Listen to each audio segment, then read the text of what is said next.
Assalamualaikum warahmatullahi wabarakatuh. Om Swastiastu, Namo Buddhaya, salam kebajikan. Perkenalkan, nama saya Nurlela. Saya mahasiswi Universitas Primagraha. Pada kesempatan kali ini, saya akan membahas mengenai strategi komunikasi bisnis dalam konteks memperkenalkan produk baru ke pasar internasional dan mengelola tim lintas budaya. Tujuan dari video presentasi ini adalah untuk memenuhi tugas akhir semester saya yang diberikan oleh dosen pengampu mata kuliah komunikasi bisnis, yaitu Ibu Roshidah Hasanah. Semoga teman-teman dapat memahami video dan penyampaian yang saya jelaskan mengenai bagaimana strategi komunikasi dapat disesuaikan dalam menghadapi perbedaan budaya, serta bagaimana meningkatkan efektivitas komunikasi lintas budaya di tempat kerja. Tanpa berlama-lama, mari kita masuk ke pembahasan yang pertama, yaitu dengan pernyataan yang telah diberikan oleh Ibu Roshidah Hasanah mengenai masalah komunikasi bisnis. Untuk pertanyaan pertama, jika Anda adalah seorang manajer baru di sebuah perusahaan startup, perusahaan Anda ingin memperkenalkan produk baru ke pasar internasional. Jelaskan strategi komunikasi yang akan Anda gunakan untuk memperkenalkan produk ini kepada target pasar yang berbeda-beda budaya, serta perhatikan aspek-aspek seperti pemilihan komunikasi, pesan yang disampaikan, dan adaptasi pesan sesuai dengan budaya masing-masing. Baik, di sini saya akan menjawab pertanyaan yang tadi. Menurut pendapat saya dan apa yang telah saya pelajari, ada beberapa strategi komunikasi untuk memperkenalkan produk baru ke pasar internasional, yaitu strategi yang pertama, kita dapat melakukan pemilihan strategi komunikasi dengan cara yang pertama, riset target pasar, yaitu dengan memahami budaya, bahasa, dan preferensi audiens di negara tujuan. Dengan kita melakukan riset target pasar terlebih dahulu, kita dapat bisa menentukan negara mana yang akan lebih menerima produk baru yang perusahaan kita akan keluarkan atau jual belikan. Cara yang kedua yaitu dengan menggunakan saluran komunikasi. Kita dapat menggunakan media sosial yang sedang marak digunakan di seluruh dunia dengan baik, seperti Instagram dan TikTok. Selanjutnya, kita juga bisa menggunakan iklan digital atau konferensi internasional sesuai dengan kebiasaan lokal negara masing-masing. Baik, selanjutnya yaitu ada strategi yang kedua dengan cara pesan yang disampaikan seperti pesan universal, yaitu sampaikan nilai produk yang relevan untuk semua budaya.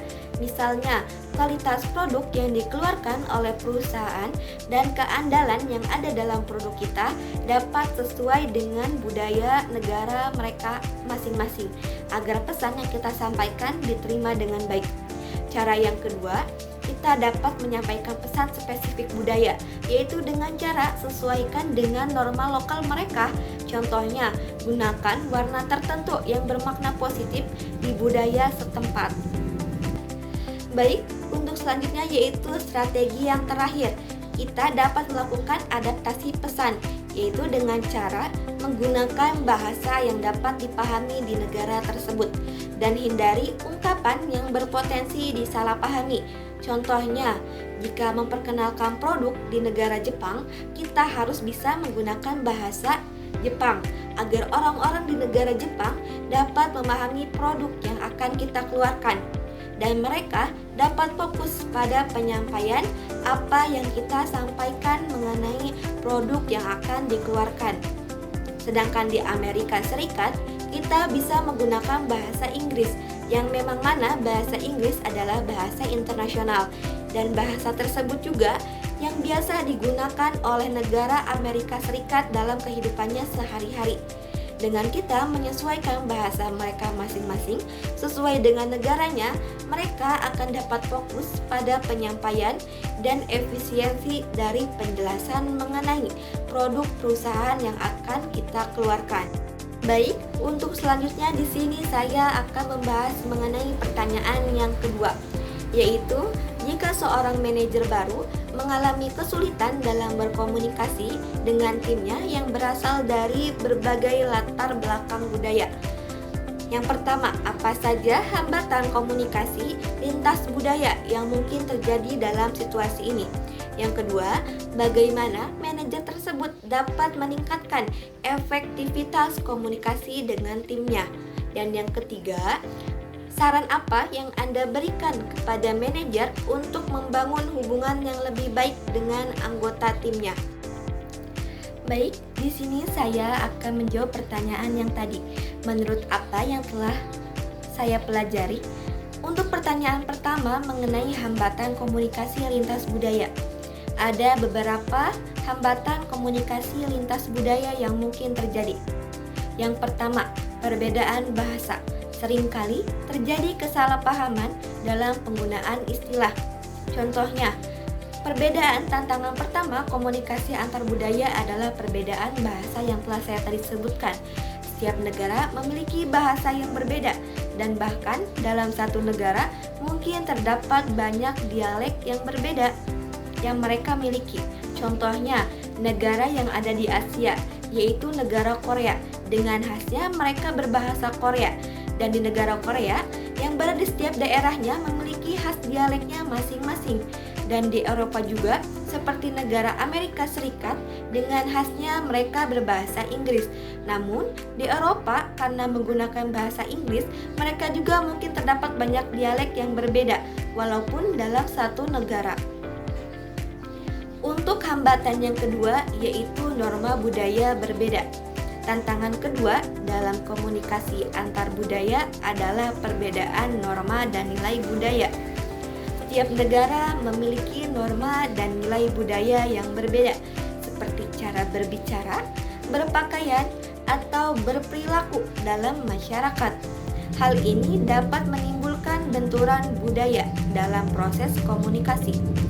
Oleh karena itu, penting untuk meneliti dan memahami norma dan nilai budaya negara lain untuk menghindari kesalahpahaman atau benturan budaya yang tidak perlu.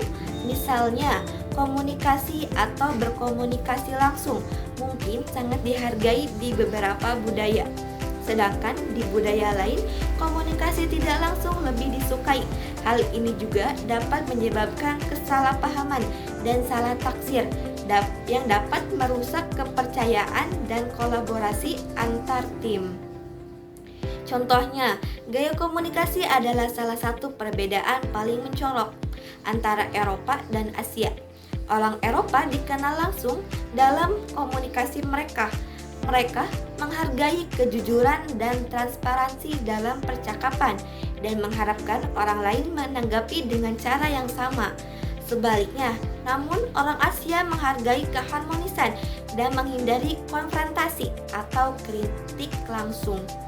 Mereka menggunakan isyarat nonverbal dan bahasa tidak langsung untuk menyampaikan pesan mereka.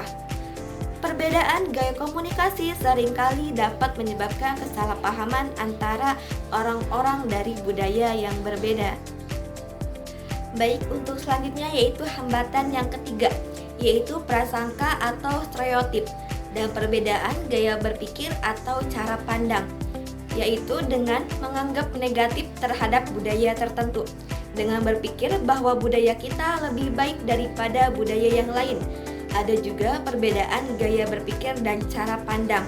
Setiap negara memiliki mentalitas dan perspektif yang berbeda, tergantung pada latar belakang budaya dan sejarahnya. Hal ini dapat menyebabkan interpretasi yang berbeda dari pesan yang dikirim atau diterima.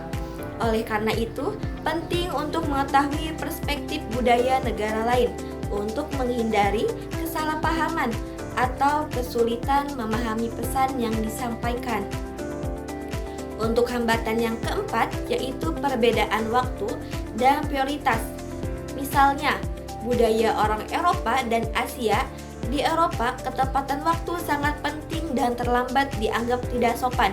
Jika ada janji temu dan rapat, diharapkan dimulai lebih awal untuk menunjukkan rasa hormat terhadap waktu orang lain.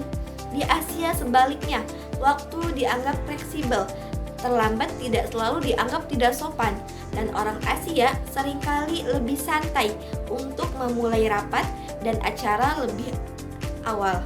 Perbedaan budaya ini tentunya sedikit banyak menyebabkan kesalahpahaman dan frustrasi ketika orang-orang dari budaya yang berbeda bekerja sama, sehingga terkesan orang-orang dari Asia tidak menghargai waktu, sedangkan itu hanya perbedaan sudut pandang saja.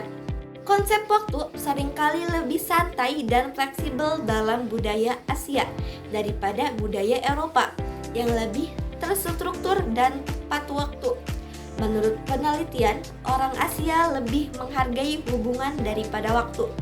Dalam budaya Asia, jadwal tidak selalu menjadi prioritas mereka, dan orang cenderung memprioritaskan keluarga atau teman saat membuat keputusan.